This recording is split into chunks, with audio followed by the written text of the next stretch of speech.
അസ്സലാമു അലൈക്കും. Welcome back to Visal media. ഞാൻ ഫക്രുദ്ദീൻ ബന്താവ്. എന്നെ പോലീസ് കൊണ്ടുപോകുമ്പോൾ എൻ്റെ പൊന്നു മോനോട് 4 വയസ്സുള്ള എൻ്റെ അമീർ സുൽത്താനോട് ഞാൻ പറഞ്ഞു ഞാനിപ്പോൾ വരാമെന്ന് പറഞ്ഞിട്ടാണ്. പക്ഷേ ഞാൻ ജയിലിലെത്തിയിട്ട് ഇനി ഏറ്റവും സങ്കടപ്പെടുത്തിയത് ഒരു 19 ദിവസത്തിന് ശേഷം ഞാൻ ആദ്യമായിട്ട് വീട്ടിലേക്ക് വിളിക്കുകയാണ്. എനിക്ക് വിളിക്കാനുള്ളൊരു സൗകര്യം കിട്ടുന്നത് 19 ദിവസം കഴിഞ്ഞിട്ടാണ്. ആ വിളിച്ച സമയത്ത് എൻ്റെ മോൻ എന്നോട് ചോദിച്ചൊരു വാക്കുണ്ട്. അത് കേട്ടപ്പോൾ അതുവരെ അത്രയും ദിവസങ്ങൾ എൻ്റെ കണ്ണിൽ നിന്നൊരു തുള്ളി കണ്ണുനീര് വീണിട്ടില്ല. അത് എൻ്റെ മോനിനോട് ഞാൻ ഫോൺ വിളിച്ചപ്പോൾ ഒരു കാര്യം പറഞ്ഞപ്പോൾ ശരിക്കും എൻ്റെ ഹൃദയം പൊട്ടി, എൻ്റെ കണ്ണിൽ നിന്ന് കണ്ണുനീര് വീണു. ഇൻഷാ അല്ലാഹ് വിഷയം പറയാനുണ്ട്. അതോടൊപ്പം ഇന്നൊരു സന്തോഷം പങ്കുവെക്കാനുണ്ട്. ഇപ്പം ഇന്നലെ +2 റിസൾട്ട് വന്നു. നമ്മുടെ വീഡിയോ കാണുന്ന പല ആളുകളുടെ മക്കളും നല്ല മാർക്കോട് കൂടി പാസ്സായിട്ടുണ്ടാവും. എല്ലാവരും അവരുടെ സന്തോഷങ്ങൾ പങ്കുവെക്കുക. എൻ്റെ മോളും +2 ബയോളജി ആയിരുന്നു, +2 ബയോ സയൻസ്. നല്ല ഫുൾ A+ അവൾ പാസ്സായത്. A+ പാസ്സാകുന്നു എന്നുള്ളതല്ല, 98.3% ആണ് മാർക്ക് ഉള്ളത്.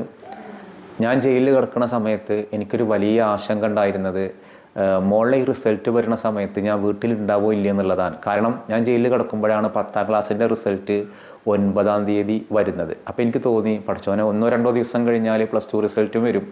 അപ്പോൾ എൻ്റെ മോളുടെ റിസൾട്ട് വരുമ്പോൾ അവൾക്കാണെങ്കിൽ പഠിക്കണം എന്ന് അവൾ പറഞ്ഞത് JEE ജോയിൻറ്റ് എൻട്രൻസ് എക്സാമിന് പാലയിലുള്ള ബ്രില്യൻറ്റിൽ കോച്ചിങ്ങിന് ചേരണം എന്നൊക്കെ അവൾ തന്നെ സ്വയം തിരഞ്ഞെടുത്തൊരാഗ്രഹമാണ്.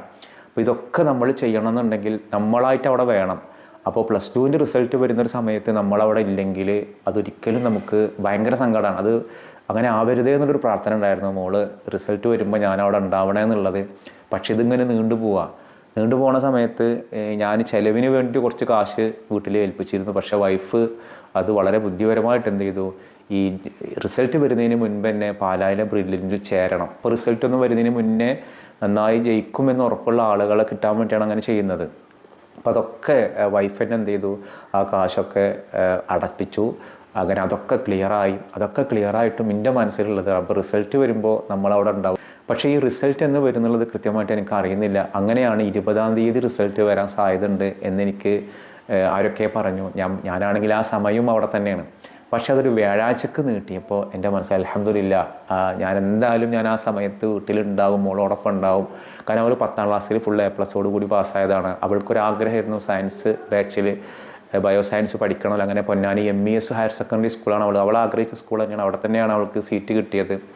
അവൾ ഈ സയൻസൊക്കെ പഠിക്കുമ്പോൾ ഞാൻ കരുതി നീറ്റൊക്കെ എഴുതിയിട്ട് ആ ഒരു മേഖലയിലേക്ക് പോകാനായിരിക്കും അവൾ ആഗ്രഹം എന്നാണ് ഞാൻ പ്രതീക്ഷിച്ചത്. കാരണം ഞാനായിട്ട് ഇന്നത് പഠിക്കണം, ഇന്ന രൂപത്തിൽ പോകണം എന്നുള്ളൊരു ഗൈഡൊന്നും ഞാൻ കൊടുത്തിട്ടില്ല. അവർക്ക് ഓരോരുത്തർക്ക് ഇടങ്ങുന്ന കോഴ്സ് എന്താണെന്നുള്ളത് സ്വയം തിരഞ്ഞെടുക്കുക എന്നുള്ളതാണ് അതിൻ്റെ ഒരു നല്ല വശം. അപ്പോൾ അവൾ തന്നെ പറഞ്ഞു ഞാൻ ജോയിൻറ്റ് എൻട്രൻസ് എക്സാമിന് പോവുകയാണ്. അപ്പോൾ ഞാൻ അവൾ തന്നെ അന്വേഷിച്ചു, പാലായിലെ ബ്രില്യൻറ്റ് കുഴപ്പമില്ല, അവിടെ ചേരണം, കുറച്ച് കാശാവും.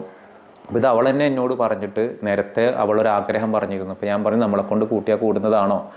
അപ്പോൾ ഇല്ലക്ക് നല്ല ആത്മവിശ്വാസമുണ്ട്, ഞാനത് പഠിച്ചോളാം. അപ്പോൾ അത്യാവശ്യം ഫിസിക്സിൽ, കെമിസ്ട്രിയിൽ, മാത്സ്, ഫിസിക്സ്, കെമിസ്ട്രി ഈ 3ലാണ് അതിൽ മാർക്ക് പ്രത്യേകിച്ച് നോക്കുക.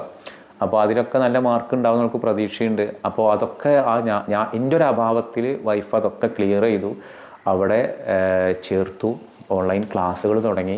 അങ്ങനെ ഇന്നലെ റിസൾട്ട് വന്ന് നോക്കുമ്പോഴാണ് അൽഹംദുലില്ലാഹ് ഫുൾ A+ ആണ്. ഈ പറയുന്ന വിഷയങ്ങളൊക്കെ അത്യാവശ്യം നല്ല മാർക്കുണ്ട്. 98.3% മാർക്കാണുള്ളത്. അപ്പോൾ സ്കോളർഷിപ്പോട് കൂടിയിട്ട് തന്നെ അവിടെ പഠിക്കാനുള്ളൊരു അവസരം കിട്ടി. അതോടൊപ്പം തന്നെ ഫുൾ A+ ആണ്. അപ്പോൾ ആ ഒരു സന്തോഷം എൻ്റെ പ്രിയപ്പെട്ട പ്രേക്ഷകരോട് പങ്കുവെക്കാനുണ്ട്. നമ്മൾ ഇത്രയും ലൈഫിലൊരു വളരെ പെയിൻഫുള്ളായൊരു സമയം നമ്മൾ കടന്നു പോകുമ്പോൾ അള്ളാഹു അത് കഴിഞ്ഞ് വന്ന് നമ്മുടെ മക്കൾ അല്ലെങ്കിൽ നമ്മുടെ കുടുംബത്തിൽ സന്തോഷമുള്ളൊരു കാര്യം കേൾക്കുക എന്ന് പറയുമ്പോൾ അതിന് നമ്മൾ എത്ര ഹംദ് പറഞ്ഞാലും മതി വരില്ല.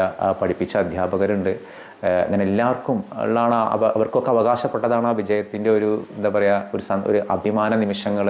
അപ്പോൾ ഈ നമ്മുടെ വീഡിയോ കാണുന്ന പലരുടെയും കുട്ടികൾ +2ലും 10ാം ക്ലാസ്സിലൊക്കെ ഫുൾ A+ വാങ്ങിയവരും വാങ്ങാത്തവരൊക്കെ ഉണ്ടാവും. ഞാൻ എപ്പോഴും എൻ്റെ മക്കളോടാണെങ്കിലും വിദ്യാർത്ഥികളോടും പറയുന്നൊരു കാര്യമുണ്ട്, ഫുൾ A+ ഒന്നുമല്ല ലൈഫിൽ വേണ്ടത്. ഫുൾ A+ കിട്ടണതും കിട്ടാത്തവിടൊന്നും കിട്ടെ, ലൈഫിൽ നമ്മുടെ സ്വഭാവത്തിലേക്ക് ഉണ്ടാവണം നമ്മൾ ബെസ്റ്റ് ആവുക എന്നുള്ളതാണ്. നമുക്ക് ഫസ്റ്റ് ആവാൻ കഴിഞ്ഞിട്ടുണ്ടെങ്കിലും ബെസ്റ്റ് ആയാൽ മതി. അപ്പോൾ നിങ്ങളുടെ മക്കളുടെ റിസൾട്ട് എന്താണെന്നുള്ളതും താഴെ പങ്കുവെക്കണം. ആ സന്തോഷം ഒരു അധ്യാപകൻ എന്ന നിലക്ക്, ഒരു സുഹൃത്ത് എന്ന നിലക്ക്, ഒരു പിതാവെന്ന നിലക്ക് നമ്മളും അത് കാണുമ്പോൾ ഭയങ്കര സന്തോഷമാണ്. അപ്പോൾ ആ ഒരു സന്തോഷമാണ് എനിക്കൊന്ന് പങ്കുവെക്കാനുള്ളത്. ആ ഒരു സന്തോഷ നിമിഷത്തിൽ വീട്ടിലുണ്ടാവാൻ കഴിഞ്ഞു എന്നുള്ളതാണ്. ആ ഒരു ഒന്ന് ആലോചിച്ച് നോക്ക്, ഞാൻ അവിടെയാണ്, ഞാൻ അതറിയാതിരിക്കുക, അല്ലെങ്കിൽ ആ സന്തോഷം മക്കൾക്ക് ആ സന്തോഷം സെലിബ്രേറ്റ് ചെയ്യാൻ പറ്റാതിരിക്കുക എന്നൊക്കെ പറയുമ്പോൾ അതൊരു വലിയ പെയിൻഫുള്ളാണ്. എന്തായാലും അള്ളാഹു അത്തരമൊരു അവസരം എനിക്ക് തന്നില്ല, മറിച്ച് ആ സന്തോഷം പങ്കുവെക്കാൻ കഴിഞ്ഞു. നിങ്ങളെല്ലാവരും ദീനിലും ദുനിയാവിലും ഉപകാരമുള്ള മക്കളാവാൻ വേണ്ടിയിട്ട് ദുആ ചെയ്യണം. ഇൻഷാ അല്ലാഹ് ഞാനും എൻ്റെ ദുആയിൽ ഉൾപ്പെടുത്തും. എൻ്റെ മക്കൾക്ക് വേണ്ടിയിട്ട് ദുആ ചെയ്യണം. അതോടൊപ്പം നിങ്ങളുടെ സന്തോഷങ്ങൾ പങ്കുവെക്കുക. അപ്പോൾ ഞാൻ നേരത്തെ പറഞ്ഞൊരു കാര്യമുണ്ട്, എൻ്റെ മോനിൻ്റെ കാര്യം എനിക്ക് സങ്കടപ്പെടുത്തിയൊരു കാര്യം എന്താണെന്ന് വെച്ചാൽ, ഞാൻ പോകുമ്പോൾ അവനോട് പറഞ്ഞു അപ്പോൾ വരാമെന്ന് പറഞ്ഞിട്ടാണ് ഞാൻ അപ്പോൾ പോലീസിൻ്റെ കൂടെ പോകുന്നത്.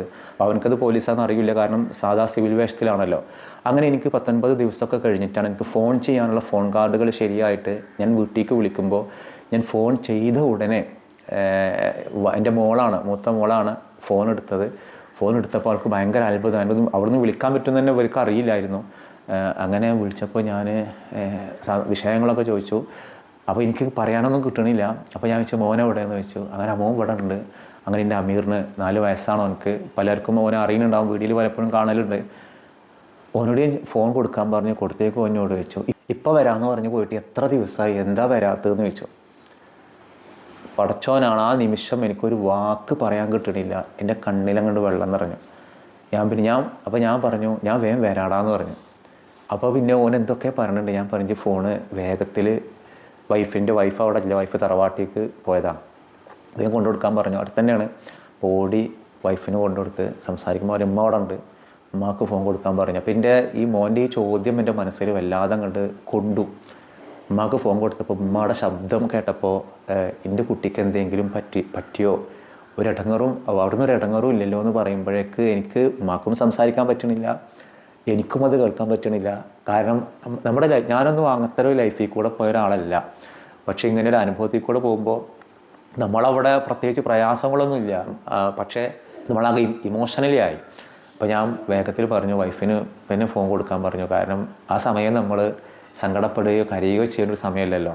നമ്മൾ തന്നെ തളർന്നു പോയി കഴിഞ്ഞാൽ പിന്നെ എന്താവും അവസ്ഥ. എന്തായാലും അതൊക്കെ വൈഫ് വളരെ ധൈര്യവതിയായിട്ട് ആ സന്ദർഭങ്ങളൊക്കെ ഹാൻഡിൽ ചെയ്ത് നമ്മളില്ലാത്തൊരു കുറവ് അവിടെ വരുത്താതെ എൻ്റെ കിണർ പണി നടന്നിരുന്നു. റമദാൻ കഴിഞ്ഞിട്ട് തുടങ്ങാമെന്ന് വെച്ചതാണ്. അതൊക്കെ അവൾ ഇവിടെ നിന്നൊക്കെ കാശ് കടം വാങ്ങി അതിൻ്റെ പണികളൊക്കെ ആരംഭിച്ചപ്പോൾ അത് കഴിയാറായി. ഒക്കെ അവൾ തന്നെയാണ് അത് കാര്യങ്ങളൊക്കെ ചെയ്തത്. അപ്പോൾ ഞാൻ വീട്ടിലൊക്കെ വന്നതിൻ്റെ ശേഷം എൻ്റെ മോന് ഇപ്പോൾ എവിടെ പോവുകയാണെങ്കിലും മോനക്ക് സങ്കടമാണ്. അവൻ ചോദിക്കും ഇന്ന് തന്നെ വരൂലേ. അപ്പോൾ ആ രീതിയിലാണ് അവൻ ചോദിക്കുന്നത്. അപ്പോൾ അത് എൻ്റെ ലൈഫിൽ ഞാൻ അത്രയും ദിവസങ്ങൾ നമ്മൾ എന്താ പറയുക ഇമോഷണലി നമ്മൾ കൺട്രോൾ ചെയ്തെങ്കിലും ഓൻ്റെ ആ ചോദ്യത്തിൽ നമ്മൾ തകർന്നു. അപ്പോൾ പലരും വീഡിയോയിൽ ചോദിച്ചിരുന്നു ശരിക്കും നിങ്ങൾക്ക് എന്താണ് കാരണം, എന്ത് കാരണത്തിലാണ് നിങ്ങൾ ഈ ഒരു കേസിൽ പെട്ടത് എന്നുള്ളത്. നമുക്കതിൻ്റെ വിശദാംശങ്ങളൊക്കെ നമുക്ക് കൂടുതൽ പറയാൻ പറ്റില്ല, കാരണം അത് നിയമപരമായ ഒരു കോടതിയിൽ നിൽക്കുന്ന ഒരു കേസായതുകൊണ്ട്. പലരും വീഡിയോ ചെയ്തിരുന്നു, പല ആളുകളും കേട്ട വാദി കേൾക്കാത്ത വാദി അർദ്ധസത്യങ്ങളൊക്കെയാണ്. എന്നാലും നമുക്ക് അവരോടൊക്കെ സന്തോഷങ്ങളേ ഉള്ളൂ. അവരൊക്കെ ചെയ്യുന്നൊരു വീഡിയോ കാരണം ഒരാളെങ്കിലും നമുക്ക് വേണ്ടി പ്രാർത്ഥിച്ചിട്ടുണ്ടാവും. അപ്പോൾ എൻ്റെ സുഹൃത്ത് റസാൻ ഫാദി എന്ന് പറയുന്ന ഒരാൾ നമ്മുടെ കൂടെ എപ്പോഴും ഉണ്ടായിരുന്ന ഈ കേസിൻ്റെ കാര്യത്തിനൊക്കെ വേണ്ടി എൻ്റെ വീട്ടിലുള്ള ആരെയും ഒന്നിനും എന്താ പറയുക ഒരു ബുദ്ധിമുട്ടും വരുത്താതെ എല്ലാ കാര്യങ്ങളും അവിടെ വന്ന് ചെയ്തെന്ന് എൻ്റെ കുറേ സുഹൃത്തുക്കളുണ്ട്. അതിൽപ്പെട്ട ഒരാൾ റസാൻ ഫാദി. മൂപ്പര് അതിൻ്റെ വിശദാംശങ്ങളൊക്കെ കൃത്യമായിട്ട് പറഞ്ഞു. ഒരുപക്ഷെ നമ്മുടെ എൻ്റെ വീഡിയോ കാണുന്ന പലരും ആ വീഡിയോ കണ്ട ആളുകളായിരിക്കും. അവർക്ക് ഒരുപാട് പേര് കോൾ ചെയ്തിരുന്നു. ഞാൻ അതിൽ ഫോൺ നമ്പർ വെച്ചതുകൊണ്ട് എന്താണ് കാര്യങ്ങൾ. 3 വർഷം മുൻപ് കൊടുത്ത ഒരു വാർത്തയാണ് ഈ ഒരു കേസിന് ആസ്പദമായത്, അല്ലാതെ മറ്റു കാര്യങ്ങളൊന്നുമല്ല. അപ്പോൾ എന്തായാലും നിങ്ങളുടെയൊക്കെ പ്രാർത്ഥനയിലുണ്ടായി. അൽഹംദുലില്ലാ ഇനി നമ്മുടെ ചാനൽ എന്നുള്ളത് നല്ല കാര്യങ്ങളും സന്തോഷമുള്ള കാര്യങ്ങളൊക്കെ പറയാം, നമുക്ക് ഉപകാരപ്പെടുന്ന ഒരു വിഷയത്തിലേക്ക് നമുക്ക് തിരിച്ചു വരിക എന്നുള്ളതാണ്. പിന്നെ അത്ഭുതപ്പെടുത്തിയത് എൻ്റെ കൂടെ എനിക്കറിയാത്ത ഒരുപാട് പേര് എൻ്റെ കൂടെ നിന്നു എന്നുള്ളതാണ്.